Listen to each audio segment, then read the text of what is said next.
Olá pessoal, bem-vindos ao nosso canal. Hoje, vamos mergulhar em um dos textos mais controversos e fascinantes da história do cristianismo.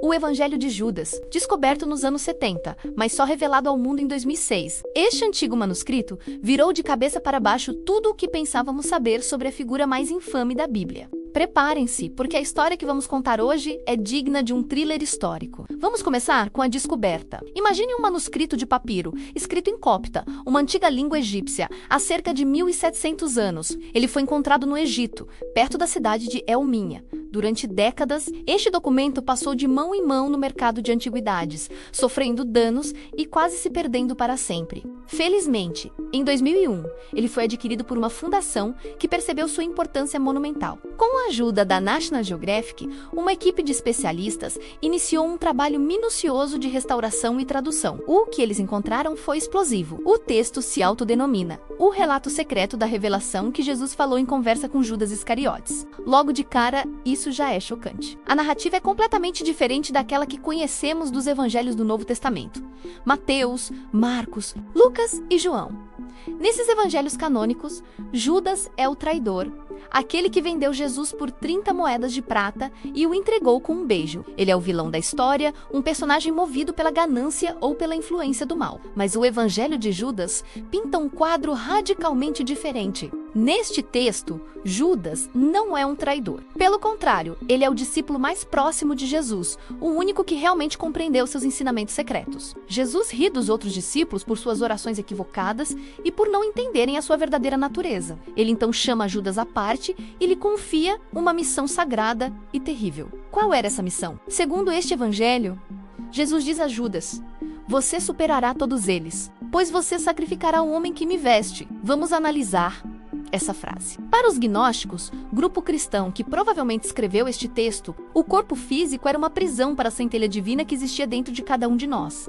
A salvação não vinha pela fé na ressurreição física, mas pelo conhecimento, a gnose que libertava essa centelha espiritual. Então, quando Jesus pede a Judas para sacrificar o homem que me veste, ele está pedindo a Judas para ajudá-lo a se libertar de seu corpo físico, sua casca terrena. A traição, nesse contexto, se transforma no ato de obediência mais profundo e doloroso. Judas não estava entregando Jesus à morte por maldade, mas sim cumprindo a vontade divina para libertar o Espírito de Cristo. Ele se torna o catalisador da missão de Jesus, o herói trágico da história.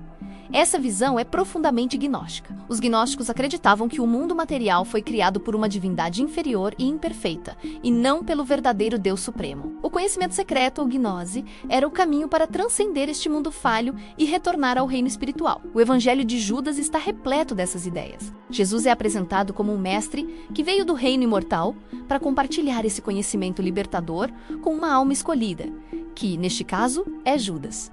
É importante entender que este evangelho não foi escrito por Judas Iscariotes, assim como os evangelhos canônicos não foram necessariamente escritos pelas pessoas que lhes dão nome. Este texto foi provavelmente escrito por uma comunidade gnóstica no século II, cerca de 100 a 150, anos após a morte de Jesus. Eles atribuíram a autoria a Judas para dar peso e legitimidade à sua visão teológica. A existência de textos como o Evangelho de Judas nos mostra que o cristianismo primitivo não era um bloco monolítico. Havia uma diversidade incrível de crenças e interpretações sobre quem era Jesus e qual era sua mensagem. Grupos como os gnósticos competiam com a corrente que se tornaria a ortodoxia cristã, a que hoje conhecemos. No fim, essa corrente ortodoxa, liderada por figuras como o bispo Ireneu de Lyon, venceu a disputa. Ireneu, por volta do ano 180, denunciou especificamente o Evangelho de Judas como heresia, o que prova que o texto já circulava e era considerado perigoso naquela época. A pergunta que muitos fazem é: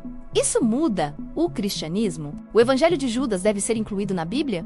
A resposta curta é não. A Bíblia, como a conhecemos hoje, é o resultado de um longo processo de seleção, um cânone que foi fechado há muitos séculos. O Evangelho de Judas foi especificamente rejeitado por ser considerado gnóstico e não se alinhar com a teologia que se tornou a base da fé cristã. No entanto, sua importância histórica e cultural é inegável. Ele nos oferece uma janela fascinante para a diversidade do pensamento cristão primitivo. Ele nos força a questionar nossas certezas e a olhar para a figura de Judas sob uma nova luz. Ele não nos diz o que realmente aconteceu, mas nos mostra como diferentes comunidades antigas tentaram dar sentido aos eventos da vida e morte de Jesus.